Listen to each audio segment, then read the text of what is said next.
Welcome back to the library, dear wonders. Today we're gonna head back to the hidden nest, back to King Shash's shelf, where we'll pick up the first book we see. It appears to be some kind of book about knights and clerics. It was brought to the library by Windy Cat. Now without further ado, for love you endure. You wake up, you feel disorientated and dizzy. Your nose is stuffy, like you have a cold. Slowly, carefully, you sit up. Your armor is heavy on your chest. Gods, what happened? Where are you? Did you sleep well? A gentle voice asks. You turn to look and see your dear cleric. Your intended. Sleep? Did you sleep well? Did you sleep? Was that it? You suppose you must have been sleeping because you woke up. But did you sleep well? You still feel a little groggy. You tell your cleric that, and she smiles sympathetically and pats your shoulder. Poor darling, she says. It's fine. Your head will clear once we start moving. You stand up and look around. It's dark around you.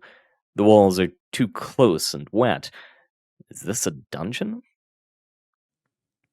Are we in a dungeon? You ask. Your cleric smiles. Yes. You try to remember how you got here. Or why you're here. Nothing comes up. You ask your cleric. She smiles brightly. Did you forget already? We're here to collect money to buy medicine for my sick sister. As soon as she says that, you remember. Of course. But you also remember talking with her about raising money to buy a house you could live in after getting married. Which is it? You voice your question. She smiles. Both. We're doing both. Oh, yeah, that makes sense. Are you ready to continue? Your cleric asks. Can I have breakfast first? You ask. Your cleric's smile falters for just a second. Of course. After a light breakfast, you two wander deeper into the dungeon. You don't encounter many monsters, but the ones you do see, you kill and loot. The loot is small, but your cleric seems pleased nonetheless. She drops the small gold nuggets into her gold satchel, which is starting to look quite full already. How much does she have in there? You two wander deeper. You feel like the walls are starting to close in. The air is starting to feel more dense and heavy. You have a bad feeling about being in the dungeon. You say that to your cleric. She doesn't seem concerned. It's just in your head, silly, she says. You two wander deeper. You run after monsters and kill them. The walls are closing in despite what your cleric tells you. She keeps telling you that there's nothing to be worried about. There's a bigger monster in the corridor.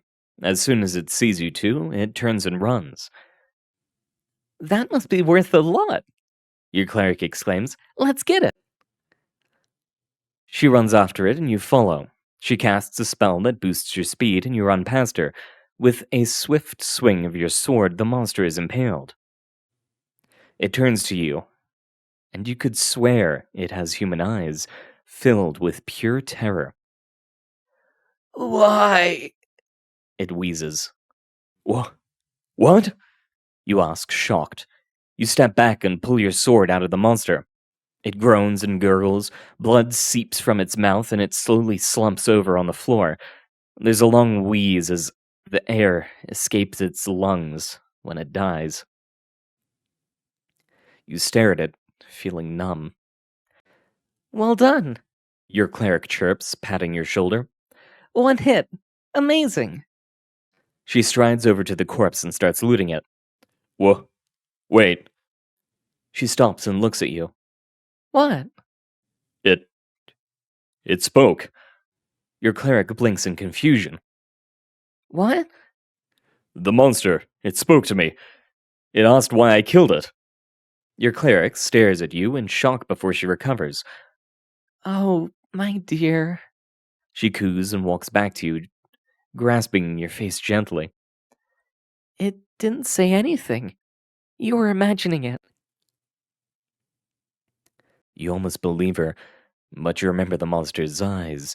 Deep green with brown specks, full of fear. Your chest tightens. It has human eyes! It's human! Your cleric frowns, her gaze hardens. I said you were imagining it. You always get like this. Why can't you just calm down? I've killed a human! You cry out, clutching your head. You fall to your knees, breaths coming in heavy sobs. Look at me! Your cleric hisses. You can't breathe, your vision blurs with tears, your face feels numb, the walls are closing in. I said, look at me! Your cleric screams. There's a short slapping sound and your head whips to the side. It takes you a moment to realize that your cleric, your intended, has struck you across the face. She grabs your face, fingernails digging into your cheeks. You are so pathetic, she spits. Why can't you stop having a panic attack every few minutes? How did a coward like you become a knight? You're pathetic. You are still reeling from the impact. You blink tears from your eyes. She seems to realize what she has done. She sighs. How many times do we have to do this? She whispers, tears in her eyes. You stare at her in numb shock. Your cleric grasps your face again, gently this time. How many times, my dear? You're about to ask what she means when she casts a spell, and you black out.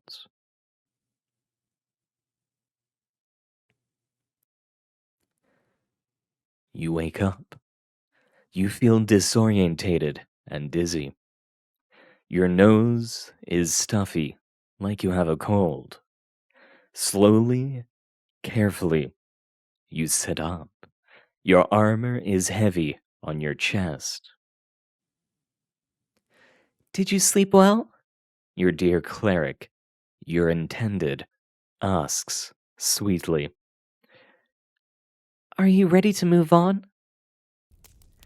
A story where the end is never the end is never the end. But we should move on to the next one. This one, a short poem brought to the library by Phrasewright. Now, without further ado, of the Masters of Books. To the well, past sweltering hell, toils never bid farewell. Before you break, a drink you take, may you he make. To pass the tests, to have the light, to the knowledge do delight. With the keys, you have the might. All the books you will recover to keep and give to one another. When your flame is nearly out, go and seek another out. Test them good and test them well, send deceivers to their hell. Give the keys and you'll have peace, and the light may never cease. Written on the back of a Nubian map. And after that lovely little spot of poetry there, we move on to our last work today. This one brought to the library by Dapper Mancer. Now, without further ado, Far Places. Mother always warned me to stay away from the old cities. She insisted on the danger that was sure to reside in those huge monolithic structures that reach higher than even the insects can fly. Even before her passing, I would often find myself out in those places, exploring. Looking back on it, she must have known. I finally went to the fireplace today. At least, that's what I always called it as a child. That place with those horrible spikes coming out of the earth. As terrifying as I thought they were from afar, they're so much more frightening up close. Formidable is really the word. For the longest time, I thought they were some sort of tree, Even when I got close the first time, I didn't fully grasp that they weren't natural. Even still, I can't fully figure out what they are. I want to say metal, but I can't be sure. Maybe it's some type of hybrid material to keep them from rusting or wearing down. I brought Callie with me, but she refused to enter the place, whining and pulling on her leash like her life depended on it. I ended up hitching her to a bench in the shade, with plenty of water and food in case I was gone long. Of all things, I wasn't expecting the intense feeling of longing coming from the place. No, not longing. Loneliness. As though it were a place to be hidden and forgotten. The further I got into this strange forest, the more I could hear my mind begging me to turn back and put this place behind me. I must have walked for hours. Some of the spikes had smaller ones coming out of them near the tops, while others were near my height. The deeper I got into the area, the thicker the air seemed to get. I couldn't breathe. I had to sit down on that dry, cracking ground and just watch the sky grow dark. I had to fight myself to get back up and go back to Callie. When I finally got back home, I found myself looking back again and again. I couldn't stop thinking about it, about how I had felt there, like I was in the presence of gods, who I should have feared. I think I left some piece of myself there. Is it too easy to say I left my sanity? It sounds like something from one of those books I've found in those old broken down buildings. Maybe Mother was right to try to keep me away from those places. She knew I'd get sucked in and would never be able to go back to who I was. I'm terrified. There's something about that place that just draws me back in. I've been planning my next expedition there, and this time I don't know that I want to come back. I want to see what's on the other side. I want to see how far it goes.